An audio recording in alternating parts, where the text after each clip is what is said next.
Avery, whose show is this?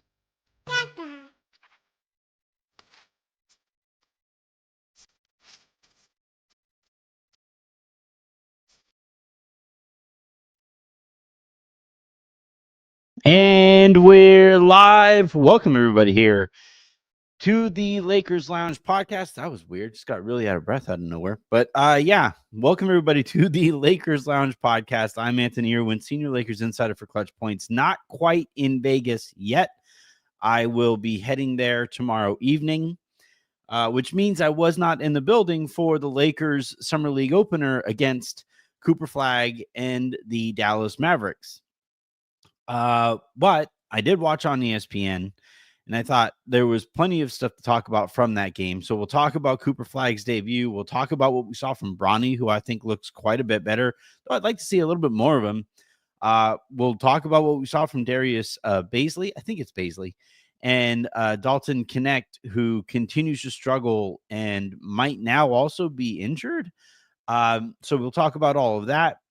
Also notable. Now, look, I watched this on ESPN, obviously, and throughout the whole game, plenty of pictures of Jason Kidd, an actual Jason Kidd interview.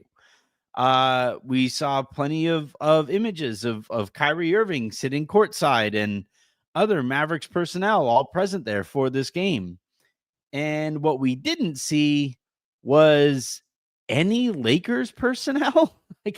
Now I just sent the text to Jovan just to see if maybe ESPN missed them, if they just didn't show them. But you would think LeBron would be there for his son playing in this thing.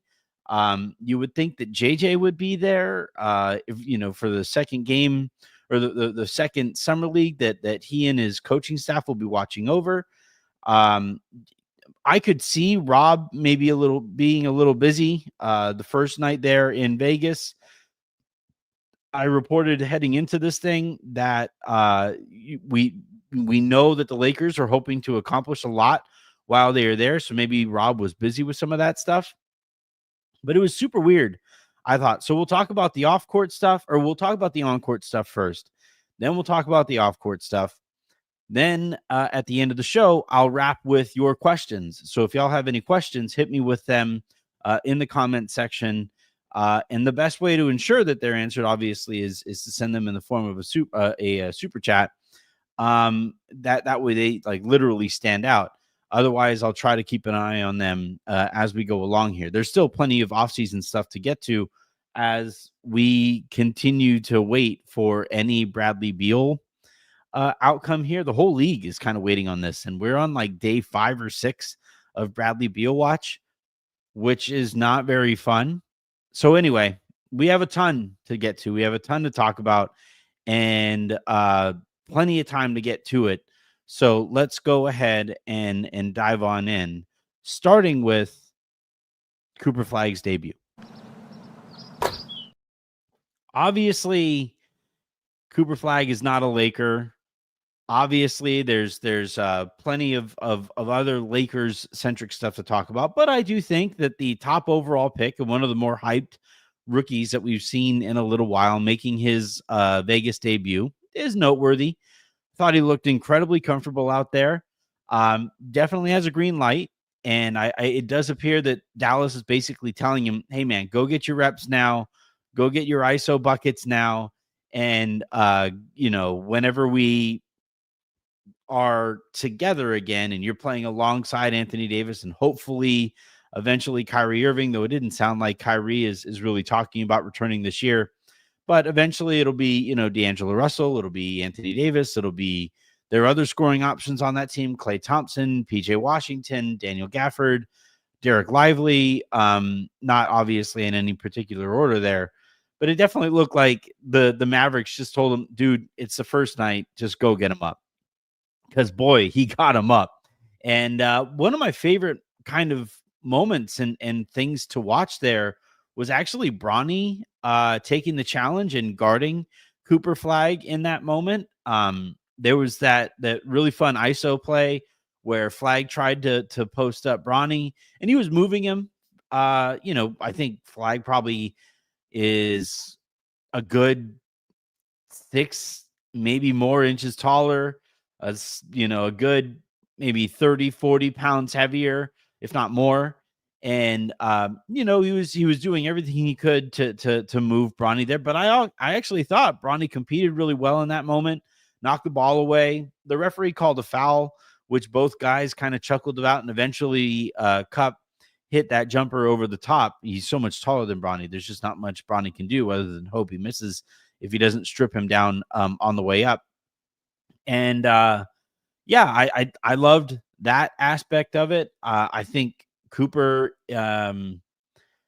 really kind of benefited from the style of play here, where he got out in transition. I think that got his game going. His handle was a little loose, I think, to score effectively in isolation at this next level. As a rookie, we'll see what that looks like. Obviously, it'll improve over the course of his career. Competes like a mother bleeper, though. You could see the physical tools there. Lot to like. He's still only 18 years old. And actually, it's really nice that he'll come along at his own pace on this Mavericks team that is pretty loaded, especially in the front court. So they won't need Cooper Flagg to be really, really good right away. I'm really curious how they're going to balance all this out, though, because, again, they have PJ Washington, who plays basically the same position in very much the same ways. You have Anthony Davis, who wants to play power forward. You have Daniel Gafford and Derek Lively at center, which would stop AD from playing as much center as mathematically would be ideal. Really curious what Dallas does with all of that. But overall, Cooper Flagg's debut here tonight, I thought was really interesting, really cool to watch. And I thought the best part of it was the way that Bronny kind of accepted the challenge of stepping up and going, I thought, toe for toe with Flagg in the moments that Bronny was out there. Again, give me more Bronny. Bronny, I thought, looked really bleeping good, man. Really had a good control over the basketball, ton of confidence out there. I thought in those moments that he was out there, Bronny was probably the best Laker on the floor for those minutes. I thought his motor was a little bit better in the California Classic defensively than we saw it tonight. And part of me wonders like what kind of shape he's in right now. And that's why the Lakers are kind of keep bringing him along slowly in terms of the minutes that he's playing. But I would like to see, especially if he's playing shorter minutes, I would like to see a little bit more fire defensively, more consistently. And now, when he was out there, he handled the ball a ton, and he initiated the offense, and he was at many times kind of the primary creator, other than the offense and the system that they were running there as well. So maybe that's why he didn't maybe have as much on the other end as he did in Sacramento. But his shot looks so much better. Holy cow. Night and day in terms of comfort shooting the ball and rhythm shooting the ball and all of that stuff. So I was really impressed by what like the tools that we saw from Bronny offensively. So that was good to see. I also in terms of running an offense and stuff like that, I don't know that he'll ever really be that kind of a point guard. I think, George Sedano came on the show and he said that, the people that he's talking to around the league see Bronny as kind of an Avery Bradley type who's a defensive minded combo guard.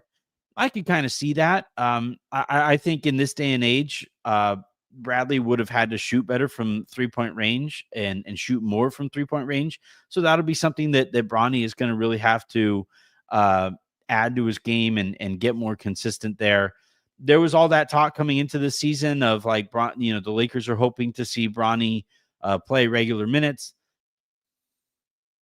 I don't know that I'm necessarily quite there yet. I think Goodwin is probably still a better basketball player than Bronny right now. But you look in terms of from one summer league to another, I really thought that Bronny took some very important steps forward that, by the way, we didn't really see enough of from Dalton Knecht. So really good And I think promising first game in Vegas for Bronny. Hope he plays in all of these games. Hope he plays lengthy minutes in more of these games here moving forward. I don't know why he wouldn't, to be completely honest. He's a second-year player coming off of a year where he was the number 55 pick. Normally, those types of players play a lot in their second year until they prove that they are like way better than they should be out there. I don't think Bronny did all that. So I would hope that we get a lot of Bronny in this summer league. Now, unfortunately, we have to talk about Dalton, who I feel kind of the opposite way about. Dalton, I don't know honestly what's up. I never had so many questions about his motor. Now, look, Sedano and I talked the other day about the impact that getting traded had on Lamar Odom, and maybe Knecht is still kind of reeling from that. But if he doesn't stop reeling from that, he's just going to get traded again. At kind of lower value than the Lakers were hoping. His shot I thought looked a little bit better today.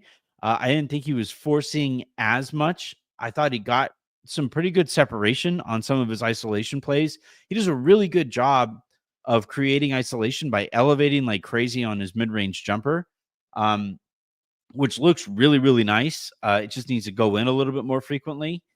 But I would like to see. It doesn't really look like he knows where he should be getting his shots from, which you could kind of get with the summer league team. There isn't enough time to put into place a system and have everybody understand and be on the same page offensively. So I could kind of get that for somebody who is not a primary creator, how tricky that could maybe be. So I'll float him some bail in that regard. Defensively is a disaster though. Like it's just, there isn't anybody that, he steps in front of and I'm like, all right, you can stay in front here, right? Please. It's just bad. And I don't know if it's a motor thing. I don't know if it's a conditioning thing. He airballed that layup late in the game and then subbed out of the game. And the Lakers are saying that he had cramps. So maybe he isn't quite in shape yet. Which, okay. But it's really not great to watch him defensively in this thing. And considering he's an older rookie or was an older rookie and he's should in his second year should be looking a lot better on both ends of the court. And to me, the end of the court that I'm legitimately concerned about is the defense, because he should not look this bad in his second year. Seeing as your whole, again, in NBA games, I could understand it, getting a little confused. There's a lot more off-ball player movement. The game plan might change from, matchup to matchup or even moment to moment. You have some possessions where you're in zone. You have others when you're not. You have some possessions where you're switching. You have others that you're not. In this one, it's a lot more like, all right, you got that guy, and then just like don't fuck up. And he can't even handle that right now. So that needs to get quite a bit better. The offense, and the comfort within the offense, I think that'll get better with a few more reps over the course of this tournament. But yeah, Dalton, man, I hope he's okay. He had that calf cramp up in the final couple possessions of the game, obviously airballing that layup. So hopefully, he's good enough to go here. But yeah, it needs to get a lot better. He's had, they've played, this was their fourth game, including the California Classic, and he's had one good one. So that ratio needs to go up in the opposite direction very quickly. All right. I see there's concern over Bazley's free throws. He's not a good shooter. Like, I don't know what to tell you guys. Like, yeah, it sucks that Bazley missed free throws there. I like that it's Walter White saying like he missed his free throws. Like it's kind of a funny image to picture Walter White taking a break from making and selling meth to take it to take in a Vegas Summer League game. But no, I think Bazley, I like his motor. I like the physical tools. The Lakers, obviously, as I've been reporting, have been working on a consolidation trade to open up roster spots and to give themselves a little bit more financial flexibility. If they're able to do that and also have Shake Milton on their roster, maybe you trade your two expirings and maybe also Dalton in a 3-for-1 trade. And you also have Shake Milton's contract. So now you open up potentially 2 or 3 roster spots. I would hope one of them actually goes to Basley just to add to the youth and athleticism on this team. But that obviously there's a bunch of ifs there before you arrive at that point. And other teams are going to be paying attention to the 25-year-old wing with crazy motor, who at one point looked like a legitimate NBA player. He just had a brutal injury and is working his way back from it. So some of these teams that are watching are going to, especially if it's a younger team that's in the middle of a rebuild, some team will take a chance on this guy just to see if he has anything that he can continue to rebuild his career with.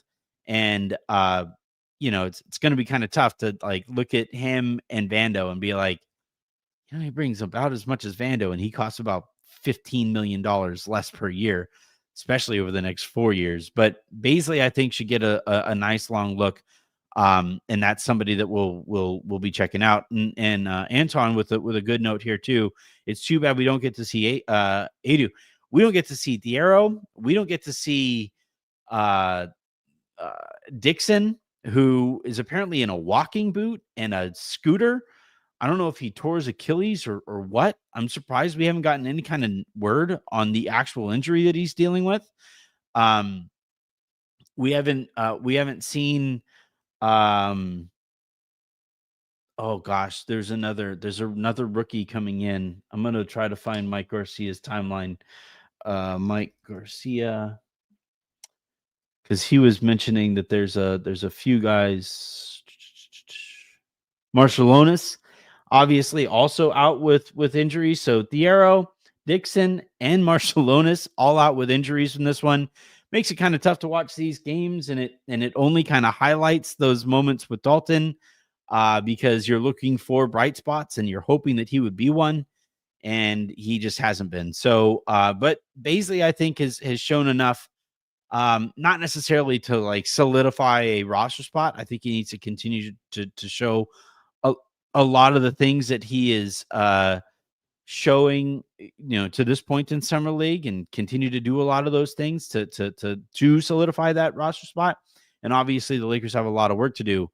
And maybe that's why they weren't there tonight. And that's why, they so many people from the Lakers weren't there on the sidelines because they're all working on stuff, I guess. Super weird, honestly. So I asked Jovan, and I've asked Raj, and I've asked other people who were there in the arena to see, like, maybe ESPN, for whatever reason, wasn't showing them, which I never thought was actually going to be the case. It appears that was not the case. JJ Redick apparently was not in the building. I don't know if he's on vacation or what. Maybe he's working with Rob on their golf swings. Rob Pelinka not in the building either. Rob, look, this is pretty standard for Rob, where he doesn't like to show his face until he's done the work and can be out there and take the credit for doing the work. So I think he's probably working behind the scenes there in Vegas to try to get something done, or he's, again, working on that golf swing. LeBron not being there was super weird to me. It's his son playing. It's Cooper Flagg on the other side of that court there. I guess Anthony Davis not being there was, maybe, I don't know, maybe they're at the, they're together or something. They were, they were hanging out and watching that game on their own. I'm sure LeBron was watching the game. Obviously, I just figured he would be there in the building to support his son, but he was not. And look, it's one of those things where it completely depends on your perspective on the Lakers. If you believe that there's a little bit of drama going on behind the scenes, especially between LeBron and the Lakers, you're going to look at this and be like, oh, well, that's a little weird. He wasn't there. And if you believe that, if you don't want to believe that there's anything going on there, you're going to sit there and say, oh, well, who cares who's there at a summer league game and who isn't? Honestly, stop making a bigger deal out of this than you have to. So, like, no matter what it is or where you align yourself on the spectrum of drama here with the Lakers, your response to all of this stuff is going to confirm your beliefs going in. To me, I do think it's not. I don't think it's a very good look. That, like, all right, Luka not being there, I kind of understand. He might be back in Slovenia and is continuing to work himself into the best shape that he can be going into the season. He also has Eurobasket to prepare for. I understand him not being there. JJ Redick not being there. Like, what are you doing? You're in your second year. This is a really young coaching staff. Harding, I think Lauren Harding is the coach who was there, manning the sidelines. You would probably want to be there for one of your higher ranking assistant coaches, somebody who sits, immediately behind you on the bench. That struck me as super odd. And again, like we talked about the LeBron thing. We know that, the LeBron and the Lakers probably have been on better terms at one point in their relationship than they currently find themselves. You would, if LeBron really wanted to, we saw him send out that tweet to tell everybody to take it easy and fix yourself a plate on that holiday weekend rather than overanalyzing all of the signs that he had, maybe subtweeting the Lakers with his Cleveland ties. If that was actually the case, if you wanted to continue with that messaging, you would maybe go there. LeBron has now spent apparently more time with Cleveland's summer league team than with the Lakers summer league team, despite his son playing on the Lakers summer league team. That's a little odd. So yeah, I just, this is normally one of those things where every team has a really sizable contingent there in Vegas all together. And considering the stuff that we were hearing from the Lakers coming into Vegas was, yeah, they were looking forward to getting some stuff done while they were in Vegas with some of these other teams' contingents. So then to look at this game and watch this game and see like, wow, nobody is there. That's a little odd. That's a little weird, So, we'll see what comes of Vegas and the entirety of the time that they're there. And we'll see if more people are there for maybe the second game that they play, I believe, on Saturday. But this one, it was going to be front and center on ESPN. Dallas is going to have everybody there for Cooper Flagg's first game. So to have the juxtaposition of everybody being there for Dallas, I saw that Denver had a lot of people there for Deron Holmes's first game. Remember last year he blew his Achilles and wasn't able to participate in summer league. So Denver has a lot of people there at those games. And now here for the Lakers, you look and there's basically nobody there outside of the people who have to be there to participate in this thing. It was definitely weird. And hopefully that changes, again, starting on Saturday. All right, let's go through some of these comments to see what the I guess Kurt Rambis was there. I apologize. Everything I said doesn't matter anymore. All right, let's go back up here.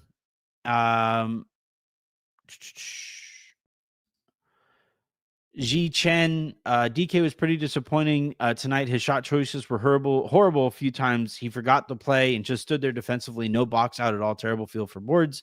And then on the other end of the spectrum, Dalton scored 15 and played better defense. What do you mean he continued to struggle?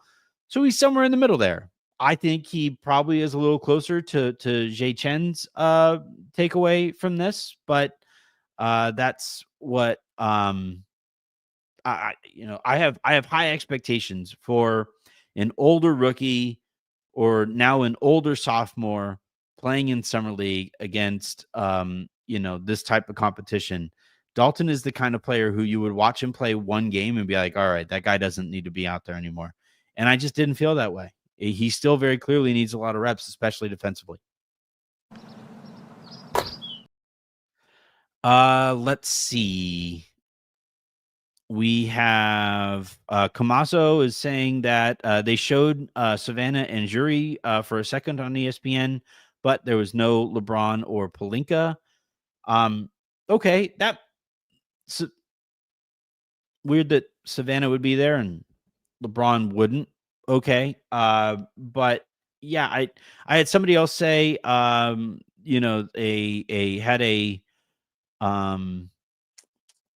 we go. Where is it? Well, somebody said that they thought, or their theory on all this is that LeBron was giving Bronny his moment. That's not really how LeBron rolls too often, but maybe. I'm not going to completely dismiss it. Omaris is saying that LeBron is in Puerto Rico. Okay. All right. I don't know, but yeah, I truly do not know. I'm not one of those guys who like scans LeBron's social media a bunch. If I see it on Twitter as it makes its way from LeBron's timeline onto mine, then okay. If he's in Puerto Rico, he's in Puerto Rico. I would have expected LeBron to be there tonight with Bronny. Given that people are expecting a little bit more out of Bronny, and it also would have been cool. I think Bronny opened up the game scoring 5 of the Lakers' first points and looked really good. Had that bucket over Cooper Flagg. That would have been a cool moment for LeBron to get up and celebrate his son. But yeah, I don't know what's going on there. And look. Somebody saying here that pork rinds, stop speculating. There's no issue between LeBron and the Lakers brass. Y'all are clickbaiting. I am here to tell you that is just objectively not true. I'm sorry. It's just not true. LeBron was expecting one kind of contract. The Lakers weren't looking to give him that kind of contract, and that began the friction. I'm not going to go so far as to say that LeBron is going to demand out. I'm not going to go so far as to say that he would ever ask for a buyout. I will go so far as to say that if he did ask for a buyout, the Lakers wouldn't give him one. And I would probably predict that LeBron is going to be on the roster on opening night, probably. But to say that there is nothing going on between LeBron and the Lakers is just not true. Flat out not true at all. There is stuff going on there. He hasn't liked the fact that they haven't consulted with him on any of the moves that they have made. He doesn't feel comfortable not being the center of the Lakers universe. And I don't think he holds anything specifically against Luka. It's just a weird sentiment to him. And then on top of that, there was that really awkward moment on ESPN LA today where I think Sedano and Cap asked DeAndre Ayton if he had gotten a text from LeBron, and Ayton was like, well, no, not quite yet. Got one from Luka though. It's normally LeBron is there to celebrate every new addition. And look, the Lakers just kind of miraculously signed their starting center for next year. That's the kind of thing LeBron would normally kind of celebrate publicly and get behind. And he didn't. He chose not to. Maybe he will now. I don't think he will. But yeah, to act and to pretend that that LeBron and the Lakers are as great as they have ever been during an offseason where he opted into a contract for the first time in his career, and the Lakers have yet to acknowledge that publicly. I'm sorry, guys. There's some shit going on. How important or the impact that it's going to have, who knows? I can't wait to get to Vegas and talk to people about it, because it's a fascinating situation here where Luka would like to play with LeBron. I think LeBron would like to play with Luka, but I don't think LeBron wants to exist in an organization where he is so clearly second fiddle.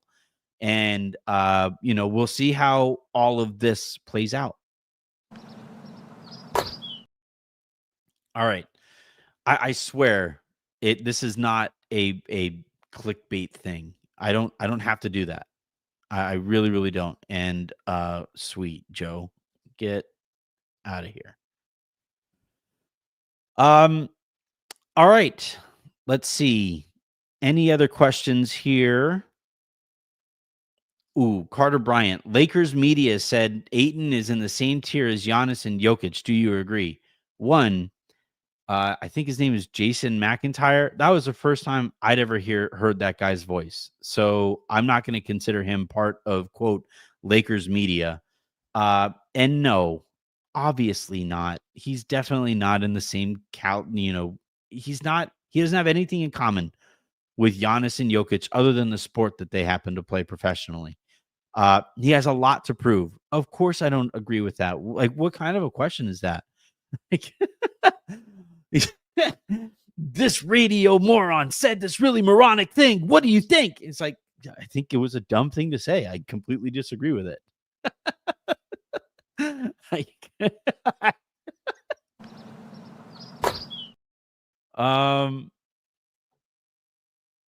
Let's see. Rose, LeBron publicly saying he doesn't think his own team is good enough is kind of wild. Awkward locker room next season.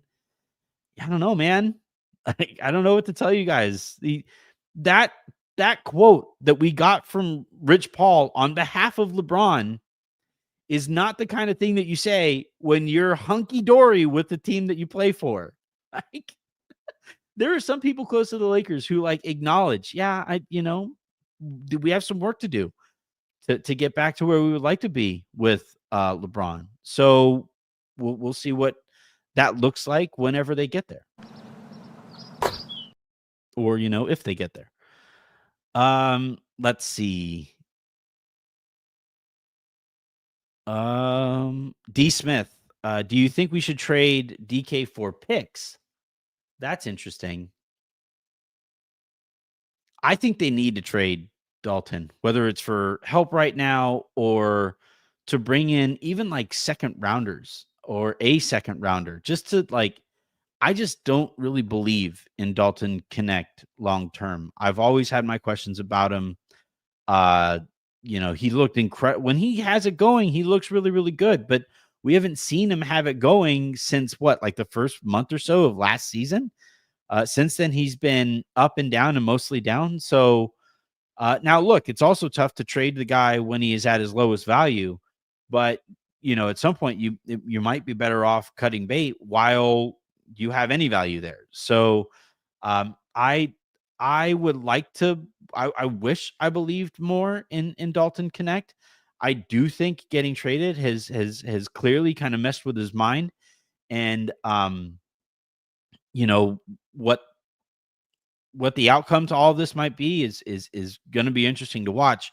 Should they trade him for picks is really interesting because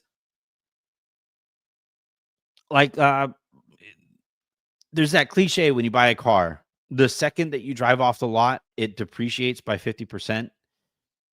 And to some teams, that's how they feel about draft picks, where the moment a player is picked, that draft pick is significantly less valuable, depending on the player picked, obviously. I don't think the first overall pick this year lost a whole bunch of value when it was used on Cooper Flagg. But somebody like Dalton, teams might just depending on who the Lakers are trying to trade Maxey and Gabe to, that team might just prefer to have a pick instead of Dalton Knecht. If that does, if that is what that team wants, maybe you involve a third team in whatever trade that you're looking to make to bring in, say, your starting small forward, and then kind of go from there. But yeah, it's a good question. I would probably say it might make some sense to just move Dalton and get whatever you can for him now. Let's see. Ali, I'm guessing. What's up, Anthony? Any news on the Wiggins front? So what I heard as the Lakers were getting ready to go to Vegas is that the anticipation was that they were going to reopen trade talks with Miami. I reported that in writing even. And if those talks do reopen, the Lakers would be hoping that Miami's offer, or the price that they have on Wiggins, would drop pretty significantly. I don't think the Lakers want to trade a first-round pick for Andrew Wiggins. I think that's the right stance, quite frankly. I have heard a little bit of noise recently that like Miami is just kind of looking to get off of Wiggins, for the sake of pursuing Giannis. I've heard that kind of secondhand though, so I think it's context that's worth noting.